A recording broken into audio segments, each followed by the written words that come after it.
Hello, everybody, and thank you for tuning in to the Liberty Report. With me today is Daniel McAdams. Good morning, Daniel. Good to see you. How are you this morning, Dr. Paul? Doing well, doing well. We're going to talk about our favorite organization, facetiously speaking. I'll get it out. The CIA. Yeah. See, I know they were spying on me. That's right. Now, it has to do with a trial going on. And you know, one thing that we believe in is being tried rapidly. If you're caught on something, you're supposed to have a quick trial. And so they've decided that maybe holding a bunch of suspects in Guantanamo, they deserve a trial, and they're starting to work on that. But nobody believes in this country or in our government that they're suspects. They're all terrorists. Yeah. So therefore, they don't really count. But anyway, there's been people trying to give them legal coverage, and they're going to. There's a pretrial hearing going on at Guantanamo now, and there's I think 16 there that have been there for 16 years, yeah. And when you read this, it can make you sick a little bit about how many times one person that they're talking about in a recent article on this, he was waterboarded 80 times, yeah. And it's just atrocious. But our government's official position is that we don't torture, and yet the people who strongly believe in torture. Haspel and Pompeo, they're in pretty powerful position. Yeah. And I'm always suspect that it might not be happening in Guantanamo or on our soil, but they seem to find people who will take a couple bucks and do the dirty work. But this is a trial going on. It's pretrial hearings, and they brought together the individuals, the president of a company that did torturing, yeah. and developed a program for the United States government. And I think we've talked about this before. And this organization got an $80 million contract to devise a torture program. You'd think that if they were just in the torture business, that waterboarding people doesn't sound complicated. It's very evil, but it's not complicated. Anyway, they got $80 million, and technicalities were such that it was claimed they weren't using it correctly, and they lost their contract. But the individual that owned that company is being heard at these hearings, and he was actually brought to the hearings by the defense, even though he's still a strong believer in torture. So it's a can of worms. It's horrible. It brings out the evil of the CIA, the FBI, and more the CIA than the FBI, but also our foreign policy and the absence of justice, this justice system. This whole idea, they've committed acts of terrorism. Some of them, let's say they were, or they're being accused of, it's probably somebody in their own mind were shooting at Americans in their country because they in their own mind were defending their homeland. It's probably something like that. Anyway, although there's been people tried, the American people and all the politicians are hysterical if you think that they could and should have a trial, find out who the really bad guys are, and put them in prison and deal with it. But that's not what happened. This is one step in a direction going that way, because if this continues, there could be a trial next January, but they've played with this off and on. They would do a little bit, and then they'd get tired of it, and they'd go away and do something else.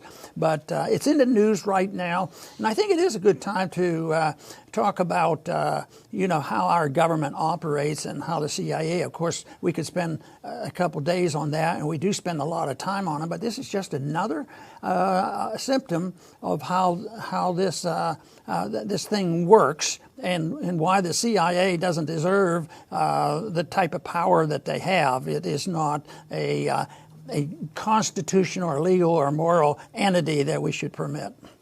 Yeah, and the person we're talking about is James Mitchell, and he, along with his partner Bruce Jessen, they had a company. They're both psychologists, which is important. We talked about this in the show probably a couple of years ago. We've done so many of them, it's hard to remember. But, it's controversial because psychologists, like doctors, they do take an oath to do no harm. And so these gentlemen were, I won't use the word gentlemen, these people were hired by the CIA as psychologists to come up with a torture program. As you point out, $80 million they were paid. $80 million. Americans should be proud of this money, right? Paid to these guys. So what they did is they studied the military training programs that train military personnel how to resist torture. And they worked from that way. They worked backwards and reverse engineered it to come up with a torture program that could defeat these methods of resistance. And for that, they were paid the $80 million. They personally participated in waterboarding Khalid Sheikh Mohammed and others. They only, as you point out, they had the contract pulled because it became known what they were doing and what they had done, and there was a little bit of an outcry among some Americans, and so they were they had to stop the contract. But he's in court. He's testifying in the pretrial hearing for Abu Zubaydah. As you point out, he was tortured 80 times, at least 80 times, waterboarded. And this is an article that we saw on NPR talking about the pretrial. And he points out that he thought, well, that's probably about enough. 79 is probably about enough times. And the CIA said, no, we got to do another one. And Zubaydah said, everything that he knew, he kept telling, no, there's going to be more, there's going to be more. One more time, and Mitchell said, okay, but you guys got to come down and watch this. So they all came down in this room, senior CIA officials, Mitchell, the others. They torture the guy another time. He's in convulsions. He's crying. He's in tears. He said even people in the room were in tears that were watching it. But, by golly, it was all worth it. It was all good. Even Mitchell admitted that, too, yeah. the hard-nosed torturer. But, he's still a torturer. He still believes in it. But his explanation is, the only thing that happened was they didn't know their limits because the rules are there and they should have limits. I don't know, maybe 81 was the limit. Yeah. Maybe the other thing is to make the American people watch or make the president go down and watch and make other people watch what's happening, and maybe they'd have a change of mind. There were a few smart alecks who, while this was going on in the media, said, waterboarding is no big deal, I'll do it, but they didn't do so well with it. Yeah. Just the thought of it is sickening, especially since they have no idea who's guilty and who's not, and they say there should be limits, but they say it's legal. Who made it legal? Yeah. And is it helpful? No, I don't think it's helpful. There's never been proof. We've had people on the program which said that they were involved in it and they never got good results from torture. There were other ways to get the information, not necessarily immoral, but it's a system that shouldn't be part of American exceptionalism. This is exceptionally bad, and the American people ought to know about it, but it's easy to be diverted from this. I think people who support or endorsed torture and knew about it, that's a serious infraction of their constitutional oath as far as I'm concerned. Back in 2017, Mitchell and Jessen were sued by the ACLU on behalf of a group of tortured detainees. And it was the first time that psychologists were held into account for using their training in psychology to actually harm people. And it was pretty interesting, and I think that's when we talked about it back in 2017. Their legal fees were paid by the CIA. They wanted to fight it, but they ended up settling. And it exposed quite a few interesting things. First of all, it was the first time that psychologists were facing legal accountability for abandoning the ethical standards of the profession. They claimed they were only following government orders. But the problem was really much deeper, interestingly enough. The American Psychological Association, after a real heavy-duty independent review of its practices, and this is from a Washington Post editorial back in 2017, they discovered that the American Psychological Association had secretly coordinated with Defense Department officials to promote ethics policies and guidelines that matched the government's preferences. So they adjusted their ethics to accommodate the government's attraction to torture and other nefarious. So you can even bring these groups in to give it a blessing. Say, oh, no, it's okay. It's legal. It's ethical. And that just shows how deep this rot goes. Yeah, and ethical, and it doesn't violate any moral principles. And It reminds me of, our now Secretary of State. He was head of the CIA, too. Yeah. And the subject came up, this whole idea of the morality of this type of activity. And that was astounding to me. And that was, he said, I lie, I cheat, I steal. That's what the CIA does. And then and killing obviously is part of an assassination. And the worst part of that was the giggling afterwards, like, what are you guys going to do to us? That's what my job is. So don't pester us with these details. And unfortunately, I guess not too many people will be shocked that if you go back and look at the campaign, our candidate for president back then spoke out about torture. Yeah. And his statement was that he had no problem with bringing back waterboarding and a hell of a lot more. So I know he talks over the top at times. I don't, but just the fact that you can say that is way more the support than he should be giving. And I don't see how those kind of attitudes can exist in a republic where you're supposed to be protecting liberty. It should be the goal. It shouldn't be how do you assassinate people. I mean, even now, there's been a slight discussion about the recent assassination by our drone, but it's something that I'm shocked, and I ask the question: why aren't the American people outraged over torture? Is it they don't know about it, or they don't care, or they buy into the propaganda? Well, they're not people. And they're not suspects. They're criminals. Yeah. They're jihadists. They're murderers, and therefore it should be automatic. So we moved to torturing to automatic threats and elimination of people through assassination, and that is not a Republican position. Maybe it's a Republican acceptance, but it was really endorsed by Obama. Yeah. He was the one that really started that whole attitude.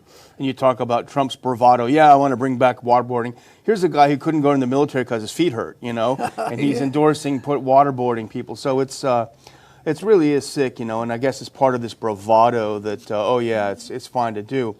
But here's something from Mitchell's testimony, the psychologist/torturer, that caught my attention. Here he tries to justify what he did, and I wouldn't want to wish ill on someone, but I sort of hope he has nightmares about what he did. But he said, quote, "I thought my moral obligation to protect American lives outweighed the temporary discomfort of terrorists who had voluntarily taken up arms against us." And that's how he's trying to justify what he did.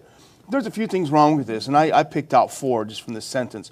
First of all, he's torturing people that are not convicted of a crime. How do you know you're a terrorist if you're not convicted of a crime? Second of all, committing mass atrocities, massive human rights violations, quote, to keep us safe. We don't know if it kept us safe. We don't know anything about that. The third is the only following orders thing, and this, I thought we dealt with this at Nuremberg, where you can't use that as a justification. And the final thing was, and this is maybe a little more controversial, did the 9/11 attacks happen in a vacuum? And you've talked about this. It's blowback. They didn't wake up all of a sudden one morning and say, you know what, those Americans are so free and so nice and so happy, we're going to have to fly some planes in their buildings. There were antecedents, and it had to do with U.S. foreign policy. So if you want to strike at the root of these problems, it's not the terror or the torture program. It's looking back, as you would say, on our foreign policy. In many ways, the explanation for doing this from Haspel is very similar, because she was pushed, and she really wasn't answering the question, where do you get this authority? Do you still believe in this sort of thing? And her only answer that she would give is she says she follows a higher moral authority. When they were pointing out, there are other things. There's plain old morality in the Constitution and these other issues. But isn't it amazing how they can take a phrase and make it sound pretty decent? Higher. There's a lot of good Christian conservatives who believe in a higher moral order too, but that is different. But then again, we promoted her. She becomes the head of the CIA, and she was head of this. She probably was very, very knowledgeable. She ought to go down and be called up before these pretrial hearings, Yeah. because I bet she knows a lot about that. So it's amazing that we promote people like that, and that to me is a real tragedy. I hope we can participate in trying to wake up some people about these atrocities against logic and fairness and the cause of liberty. Yeah, exactly. And it goes to the question of who are we? What kinds of people are we? And we cover this a lot on this program and on this channel. But, the mainstream media has got to take some responsibility for this kind of obsession that we have the sole right to use violence as Americans overseas whenever we wish. And there was another good article that we saw on the FAIR website, Fairness and Accuracy in Reporting, that we were going to talk about a little bit more, but we got carried away on the torture stuff, Dr. Paul. But it talks about how the mainstream media across the board, from left to right, everywhere in the center, they all cover up for this violence. They all promote the violence. They promote, for example, in the Soleimani case, they all said the same things. He's killed thousands of Americans. He deserved to die. Whereas in reality, if you scratch a little bit below the surface, and this article points it out, our friend Dr. Paul Gareth Porter, he reported that he asked the Navy Commander Sean Robertson for evidence that this happened, that he killed these Americans. He said, we don't have any evidence. Turns out these were just Dick Cheney's talking points way back when, neocon talking points, a bunch of lies. So we've got to try to break through the mainstream media. That's what we're trying to do in this program, and that's why, again, we'd ask you to subscribe to our channel. Go to ronpaulinstitute.org and subscribe to updates there, and keep informed and help inform your friends and family and neighbors. One individual that was arguing this case said that the state, our government, has the right to use violence in these types of circumstances, and that's an overriding issue. This is what Pompeo and Haspel actually believe. But governments don't have rights. People have rights. Governments, if they're instituted, are to be narrowly defined to protect those rights, but they don't have a right to initiate violence. But I would say that most of history, that's been a major challenge, whether it was the kings of old or the pharaohs or whatever, or our elected officials and those who are bought by elections. They do believe that they have a right to violence and use violence to control the people. But they say that they only do it for good, and that's why they're in the government, and that's why they're allowed to own guns, and that's why you're not allowed to own guns, is because they know what is right, and they should have monopoly control of force. And of course, that leads to bad times, bad economic times. It leads to conflicts with other nations, and it leads to internal conflicts within one's country.